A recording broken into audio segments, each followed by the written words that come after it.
बिस्मिल्लाहिर्रहमानिर्रहीम। अस्सलामुअलैकुम व्यूवर्स, मैं उम्मीद करता हूँ आप सब खैरियत से होंगे।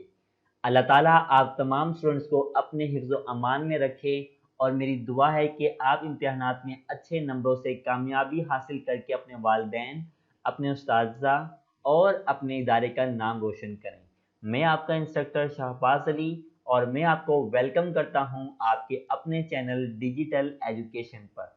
तो डियर स्टूडेंट्स, आज हम डिस्कस करेंगे second year education most important short questions. इसके साथ साथ आप तमाम व्यूअर्स से दरखास्त है कि अगर आप मेरे चैनल पर नए हैं और आपने अभी तक मेरे चैनल को सब्सक्राइब नहीं किया तो काइंडली जल्दी से चैनल को सब्सक्राइब करें और बेल आइकन को प्रेस करें। ये आप अपनी स्क्रीन पर देख सकते हैं कि मैं सारे शॉर्ट क्वेश्चंस आपके साथ शेयर करूंगा जो बहुत ज़्यादा इंपॉर्टेंट हैं और जो एग्जाम में भी मल्टीपल टाइम्स आ चुके हैं। क्योंकि मैं एक एक तो आपके लिए नहीं पढ़ सकता, आप बाकी अपनी स्क्रीन पर नोट कर सकते हैं और जो मैं इम्पोर्टेंट है वो मैं आपके लिए दोहरा दूंगा। वैसे ये सारे ही इम्पोर्टेंट है, इसको याद रखिएगा। आइए शुरू करते हैं हमारी आज की video, second year education most important short question. दीन इस्लाम के आगाज में नबी करीम सल्लल्लाहु अलैहि वसल्लम सहाबा को कैसे तालीम देते थे? हज़रत आदम को कौन से दो अलूम सिखाए गए? मुकदमे इब्न खल्दून के मौज़ूआत क्या हैं? इब्न खल्दून के नज़दीक तबी या अक़ली और नकली अलूम में क्या फ़र्क है?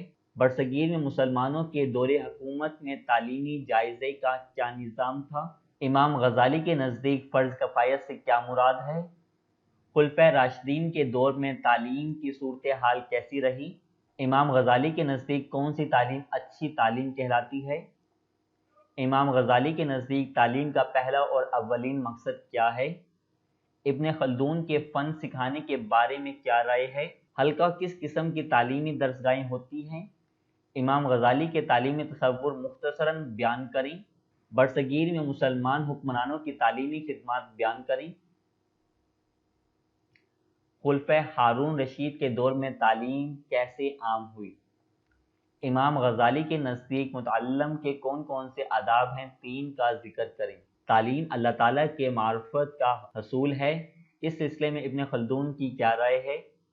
अलामा इब्न खल्दून के तालीमी नज़रियात पर मुख्तसरन रोशनी डालें।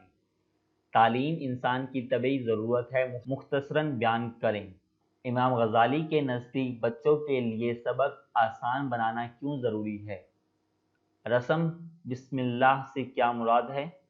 इमाम गज़ाली का नज़रिया सज़ा तहरीर कीजिए। दरसे निज़ामी में किन दो मज़ामीन को नज़रअंदाज किया गया है? फ़र्ज़ ऐन और फ़र्ज़ कफ़ाया में क्या फ़र्क है?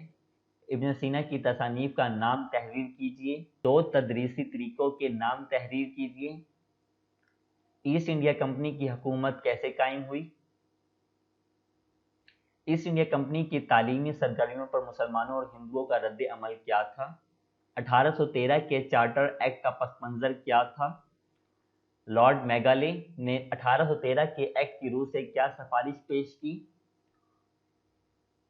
उर्दू ज़ुबान की फ़रोग़ में तहरीक अलीगढ़ का क्या किरदार है? बरसगीर में अंग्रेज़ों के दौरे हुकूमत में तालीम में सेकुलर पॉलिसी से क्या मुराद था? दारुल उलूम देवबंद के पहले सरबराह कौन थे? ट्रेडिंग रेजोल्यूशन के अहम खद्दोखाल क्या हैं? बरसगीर का निज़ाम तालीम बरतानिया में राइज निज़ाम तालीम से कैसे मुख्तलिफ था? ईस्ट इंडिया कंपनी की तालीमी पॉलिसी के क्या नताइज अखज़ होते हैं? किसी दो का जिक्र करें। हिंदुस्तान में मुसलमानों के निज़ाम तालीम के बारे में 2 नुकात लिखिए। क्या ईस्ट इंडिया कंपनी और बरतानवी दौरे हुकूमत में तालीमी नुक्ते नज़र में कोई फ़र्क था? 1844 में लॉर्ड डेहरडिंग ने क्या ऐलान किया? तहरीक देवबंद में जज्बा हुर्रियत का क्या मुकाम हासिल था? ईसाई मुबल्लिग विलियम एडम ने बरसगीर के सूबे बंगाल और बहार की तालीमी हालत के बारे में क्या रिपोर्ट तैयार की? पाकिस्तान को विरसे में मिलने वाला निज़ाम कैसा था? कौन से असबाब तहरीक देवबंद के शुरू करने के मुहर्रिक थे? 1813 का चार्टर एक्ट हिंदुस्तान में अंग्रेज़ी तालीमी निज़ाम के लिए संगे बुनियाद की हैसियत रखता है, मुख्तसरन लिखिए। बरसगीर में बरतानवी निज़ाम तालीम में अंग्रेज़ों की क्या अहमियत थी? तहरीक देवबंद में तामीर करदार को क्या अहमियत हासिल थी? برصغیر کے کون سے صوبے تعلیمی لحاظ سے بہت پسماندہ تھا؟ تحریک دیوبند سے متاثر ہو کر کون سے ادارے مارچ وجود میں آئے؟ تحریک علی گڑھ میں علی انسٹیٹیوٹ گزٹ کا کردار بیان کریں۔ سائنٹیفک سوسائٹی سے کیا مراد ہے؟ تحریک علی گڑھ کے دو نمایاں اثرات لکھیے۔ تعلیمی پالیسی 1998 سے 2010 کے مطابق تعلیم کے دو مقاصد بیان کریں۔ پہلی تعلیمی کانفرنس میں وزیر تعلیم فضل الرحمان نے صوبائی عصبیت کے خطرات سے آگاہ کرتے ہوئے کیا فرمایا؟ نظریہ پاکستان کو سمجھنے میں لا الہ الا اللہ کا کیا کردار ہے؟ قومی تعلیمی پالیسی 1972 سے 2020 سے کیا مراد ہے؟ قومی تعلیمی پالیسی 1979 میں ہماگیر ابتدائی تعلیم کی پالیسی سے کیا مراد ہے؟ پہلی تعلیمی کانفرنس میں پڑھ کر سنائے جانے والے قائد اعظم کے بیان کے اہم نکات کیا تھے؟ کوئی سے تین بیان کریں۔ نومبر 1988 کی محترمہ بے نظیر بھٹو کی حکومت کیوں قومی تعلیمی پالیسی نہ بنا سکی؟ قومی تعلیمی پالیسی 1972 سے 80 میں فنی اور پیشہ ورانہ تعلیم کے بارے میں کیا پالیسی اپنائی گئی؟ برطانوی دور حکومت میں تعلیم یافتہ مسلمان اپنی ثقافت سے کیوں دور ہوئے؟ قومی تعلیمی پالیسی 1972 سے 80 میں لازمی اور مفت تعلیم کی کیا پالیسی اپنائی گئی؟ قومی تعلیمی پالیسی 1970 میں سائنس کالج اور سائنس اسکول کے بارے میں کیا پالیسی اپنائی گئی؟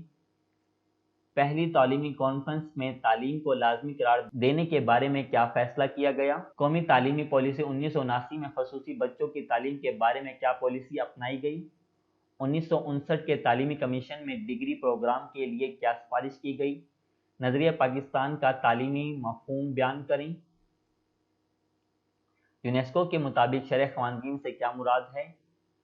نظم و ضبط کی اہمیت بیان کریں۔ معیار تعلیم سے کیا مراد ہے؟ بدنظمی کی کوئی مثال پیش کریں۔ لڑکیوں کے لیے غیر موزوں نصاب سے کیا مراد ہے؟ معیار تعلیم کا تعین ہندسی اور صفاتی دونوں پہلوؤں سے کرنا کیوں ضروری ہے؟ طلباء کی کون سی سرگرمیاں تعلیمی ادارے میں نظم و نسق کے فقدان کی نشاندہی کرتی ہیں؟ چار کا تذکرہ کریں۔ حالات جن میں معاشرے اور اس کے نظام کے خلاف بغاوت پر تیار ہو جاتے ہیں۔ تعلیمی اداروں کی کمی اور دوری کا تعلیم نسواں کی کمی میں کیا کردار ہے؟ پاکستان میں ترک مدارس میں غربت کا کیا کردار ہے؟ کس قسم کا نصاب معیار تعلیم کی پستی کا باعث بنتا ہے؟ اسکولوں کی حالت اور سہولتوں کا فقدان ترک مدرسے کی وجوہات ہیں، مختصراً بیان کریں۔ متوسط طبقے کی دو خصوصیات لکھیں۔ صوبائی سیکریٹری تعلیم کے فرائض بیان کریں۔ صوبوں میں محکمہ تعلیم کے مختلف شعبے کون سے ہیں؟ ہائر ایجوکیشن کمیشن کے فرائض بیان کریں۔ درسی کتب کو قومی مقاصد تعلیم کا آئینہ ہونا چاہیے، کیوں؟ نصاب سازی کرتے وقت دوسرے ممالک کے نصاب کا جائزہ کیوں لیا جاتا ہے؟ یونیورسٹیوں میں کون سی تعلیم دی جاتی ہے؟ صوبائی محکمہ تعلیم کے تین اہم اختیارات بیان کریں۔ ڈسٹرکٹ ایجوکیشن آفیسرز کیا فرائض سر انجام دیتے ہیں؟ وائس چانسلر کے فرائض بیان کریں۔ ٹیکسٹ بک بورڈ سے کیا مراد ہے؟ Provincial institute of teachers education سے کیا مراد ہے؟ ضلعی سطح کی تعلیمی انتظامیہ کے دو افیسرز کے نام لکھیں۔ دہائی تعلیمی ترقی کے دو تجاویز دیجیے۔ فنی بورڈ کا دائرہ کار دو جملوں میں تحریر کیجیے۔ اسکولوں میں سال کے دوران لیے جانے والے امتحانات گنوائیے۔ چیئرمین بورڈ کے معاون دو افسران کے نام لکھیں۔ ایلیمنٹری کالجوں کے دو تعلیمی پروگراموں کی نشاندہی کیجیے۔ تو اسٹوڈنٹس، یہ تھی ہماری آج کی ویڈیو، جس میں نے آپ تمام اسٹوڈنٹس کے ساتھ ڈیٹیل میں ڈسکس کیا second year civics most important short questions. اس میں یاد رکھیے گا، یہ جو بھی میں نے آپ کے ساتھ اسکرین پہ کوشچن شیئر کیے ہیں، بے شک یہ زیادہ ہیں لیکن یہ بہت زیادہ اہم ہیں۔ اس کو ایک دفعہ لازمی پڑھیے گا، اور جو میں نے آپ کے لیے ریڈ کرے ہیں وہ تو موسٹ امپورٹنٹ ہے، اس کو لازمی دیکھیے گا۔ میں امید کرتا ہوں ہمیشہ کی طرح میری آج کی ویڈیو آپ کو بہت زیادہ پسند آئی ہوگی، اور اگر آپ کو میری آج کی ویڈیو پسند آئی ہے، اس سے آپ کی ہیلپ ہوئی ہے، تو ویڈیو کو لائک کریں، اپنے تمام فرینڈز کے ساتھ اس کو شیئر کریں۔ مجھے اپنی دعاؤں میں یاد رکھیے گا۔ میری اگلی ویڈیو تک کے لیے اللہ حافظ، ٹیک کیئر۔